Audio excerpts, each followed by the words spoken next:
राधे राधे मेरे प्यारे भाइयों बहनों माताओं व बंधुओं, संस्कार की बातें चैनल में आपका स्वागत है।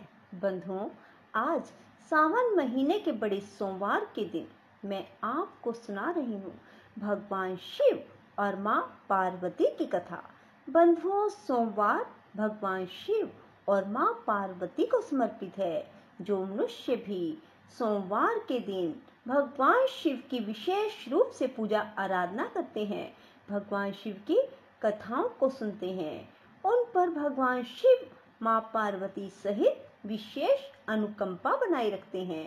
बंधुओं, यदि आपने हमारे YouTube चैनल संस्कार की बातें अब तक सब्सक्राइब नहीं किया तो जरूर करें और बेल आइकन दबाना ना भूलें, ताकि आपको हमारी आने वाली सभी वीडियोस की जानकारी सबसे पहले हो सके।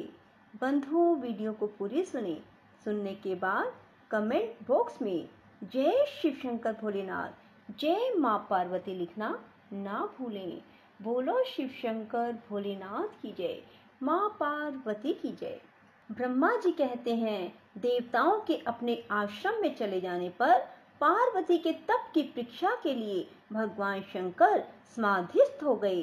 वे स्वयं अपने आप में अपने ही प्रात पर स्वस्थ माया रहित और उपद्रव शून्य स्वरूप का चिंतन करने लगे। उस ध्येय वस्तु के रूप में साक्षात भगवान महेश्वर ही विराजमान है। उनकी गति का किसी को ज्ञान नहीं। वे भगवान वृषध्वज ही सबके सृष्टा परमेश्वर है। तात उन दिनों पार्वती देवी बड़ी भारी तपस्या कर रही थी। उस तपस्या से रुद्रदेव भी बड़े विस्मय में पड़ गए। भक्त अधीन होने के कारण ही वे समाधि से विचलित हो गए और किसी कारण से नहीं। तदंतर सृष्टिकर्ता हर ने वशिष्ठ आदि सप्तऋषियों का स्मरण किया। उनके स्मरण करते ही वे सातों ऋषि शीघ्र ही वहां आ पहुंचे। उनके मुख पर प्रसन्नता छा रही थी। तब वे सब के सब अपने सौभाग्य की अधिक सराहना करते थे। उन्हें आया देख भगवान शिव के नेत्र प्रसन्नता से प्रफुल्ल कमल के समान खिल उठे और हंसते हुए बोले, तात सप्तऋषियों, तुम सब लोग मेरे हितकारी संपूर्ण वस्तुओं के ज्ञान में निपुण हो, अतः शीघ्र ही मेरी बात सुनो। गिरिराज कुमारी देवेश्वरी पार्वती इस समय सुस्थिर चित्त हो गौरी शिखर नामक पर्वत पर तपस्या कर रही हैं। मुझे पति रूप में प्राप्त करना ही उनकी तपस्या का उद्देश्य है। द्विजो, इस समय केवल सखियां उनकी सेवा में हैं। मेरे सिवा दूसरी समस्त कामनाओं का परित्याग करके वे एक उत्तम निश्चय पर पहुंच चुकी हैं। मुनिवरों, तुम सब लोग मेरी आज्ञा से वहां जाओ और प्रेम पूर्ण हृदय से उनकी दृढ़ता की परीक्षा करो। वहां तुम्हें सर्वथा छल युक्त बातें कहनी चाहिए। उत्तम व्रतधारी महर्षियों, मेरी आज्ञा से ऐसा करना है, इसलिए तुम्हें संशय नहीं करना चाहिए। भगवान शंकर की है आज्ञा पाकर वे सातों ऋषि तुरंत ही उस स्थान पर जा पहुंचे जहां दीप्तिमती जगन माता पार्वती विराजमान थी। सब ऋषियों ने वहां शिवा को तपस्या की मूर्तिमती दूसरी सिद्धि के समान देखा। उनका तेज महान था। वे अपने उत्तम तेज से प्रकाशित हो रही थी। उन उत्तम व्रतधारी सप्तऋषियों ने उन्हें मन ही मन प्रणाम किया और उनके द्वारा विशेषतः पूजित हो वे मस्तक झुकाए इस प्रकार बोले। ऋषियों ने कहा, देवी गिरिराज नंदिनी, हमारी यह बात सुनो। हम जानना चाहते हैं कि तुम किस लिए तपस्या करती हो, इसके द्वारा किस देवता को और किस फल को पाना चाहती हो। उन द्विजों के इस प्रकार पूछने पर गिरिराज कुमारी देवी शिवा ने उनके सामने अत्यंत गोपनीय होने पर भी सच्ची बात बताई। पार्वती बोली, मुनीश्वरों, आप लोग प्रसन्नता पूर्ण हृदय से मेरी बात सुने। मैंने अपनी बुद्धि से जिसका चिंतन किया है, अपना वह विचार मैं आपके सामने रखती हूँ। आप लोग मेरी असंभव बातें सुनकर मेरा उपहास करेंगे, इसलिए उन्हें कहने में संकोच ही होता है। तथापि कहती हूँ, क्या करूँ, मेरा यह मन अत्यंत दृढ़ता पूर्वक एक उत्कृष्ट कर्म के अनुष्ठान में लगा है और ऐसा करने के लिए विवश हो गया। यह पानी के ऊपर बहुत बड़ी और ऊंची दीवार खड़ी करना चाहता है। देव ऋषि का उपदेश पाकर मैं भगवान रुद्र मेरे पति हूँ, इस मनोरथ को मन में लिए अत्यंत कठोर तप कर रही हूँ। मेरा मन रूपी पक्षी बिना पाख के ही हठ पूर्वक आकाश में उड़ रहा है। मेरे स्वामी करुणा निधान भगवान शंकर ही उसके इस आशा की पूर्ति कर सकते हैं।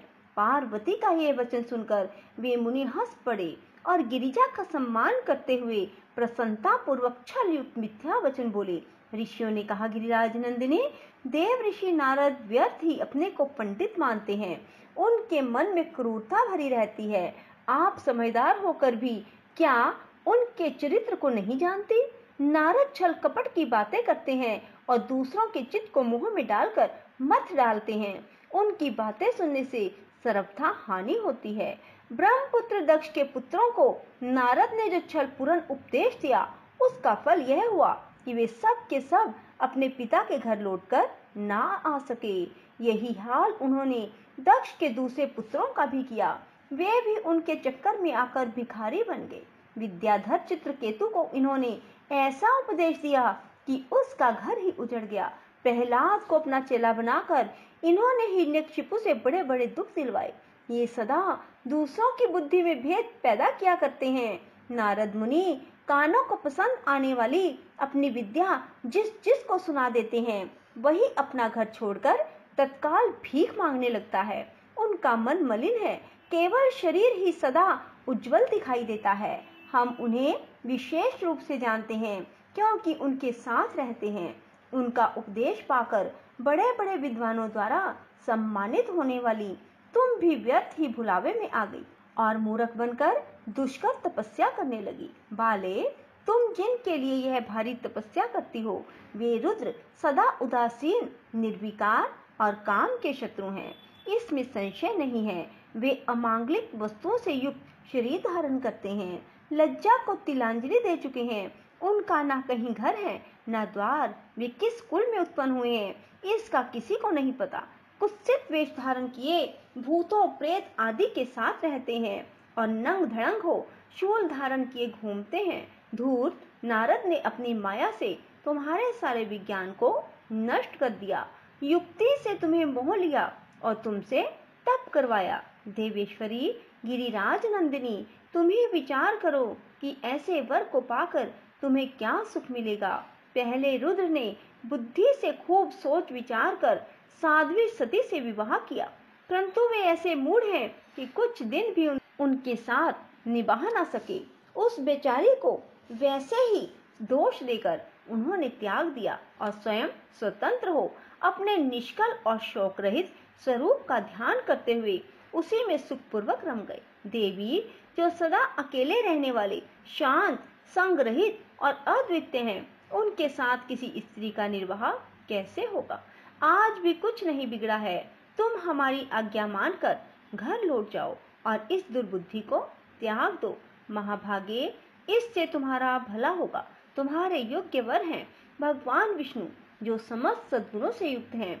वे वैकुंठ में रहते हैं, लक्ष्मी के स्वामी हैं और नाना प्रकार की क्रीड़ाएं करने में कुशल हैं।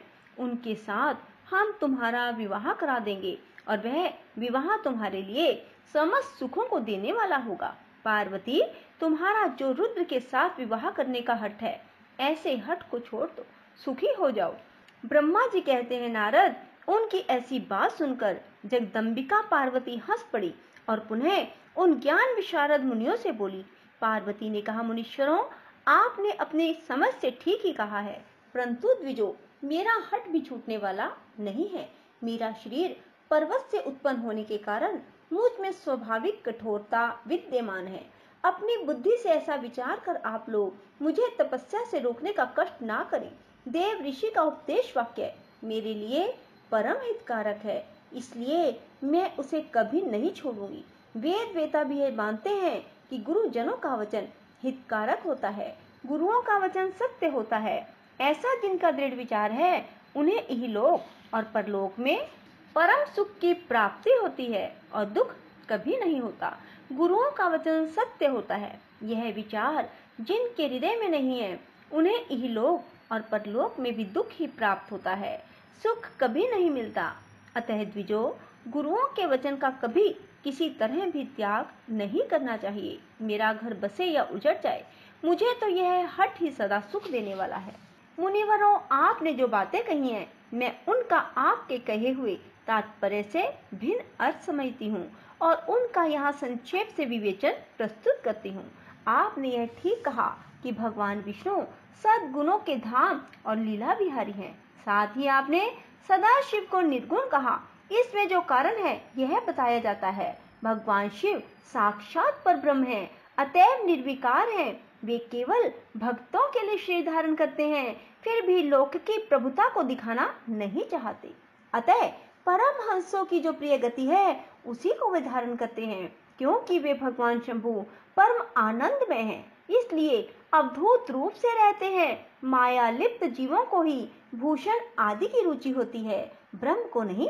वे प्रभु गुणातीत, अजन्मा, माया रहित, अलक्ष्य गति और विराट हैं। द्विजो, भगवान शंभु किसी विशेष धर्म या जाति आदि के कारण किसी पर अनुग्रह नहीं करते। मैं गुरु की कृपा से ही शिव को यथार्थ रूप से जानती हूँ। ब्रह्म ऋषियों, यदि शिव मेरे साथ विवाह नहीं करेंगे तो मैं सदा कुंवारी ही रह जाऊंगी, परंतु दूसरे के साथ विवाह नहीं करूंगी। यह मैं सत्य सत्य कहती हूँ। यदि सूर्य पश्चिम दिशा में उगने लगे, मेरू पर्वत अपने स्थान से विचलित हो जाए, अग्नि शीतलता को अपना ले तथा कमल पर्वत शिखर की शिला के ऊपर खिलने लगे, तो भी मेरा हट छूट नहीं सकता। यह मैं सच्ची बात कहती हूँ। ब्रह्मा जी कहते हैं, नारद, ऐसा कह उन मुनियों को प्रणाम करके गिरिराज कुमारी पार्वती निर्विकार चित्त से शिव का स्मरण करती हुई चुप हो गई। इस प्रकार गिरिजा के उस उत्तम निश्चय को जानकर वे सप्त ऋषि भी उनकी जय जयकार करने लगे और उन्होंने पार्वती को उत्तम आशीर्वाद दिया। मुने, गिरिजा देवी की परीक्षा करने वाले वे सातों ऋषि उनको प्रणाम करके प्रसन्नचित हो शीघ्र ही भगवान शिव के स्थान को चले गए। वहां पहुंचकर शिव को मस्तक नवा उसका सारा वृतांत निवेदन करके उनकी आज्ञा ले वे पुनः स्वर्ग लोक को चले गए। बोलो शिव शंकर भोलेनाथ की जय, माँ पार्वती की जय। राधे राधे, जय श्री कृष्णा। बंधुओं, यदि आपको हमारी वीडियो पसंद आए तो इसे लाइक करें और शेयर करना ना भूलें। धन्यवाद।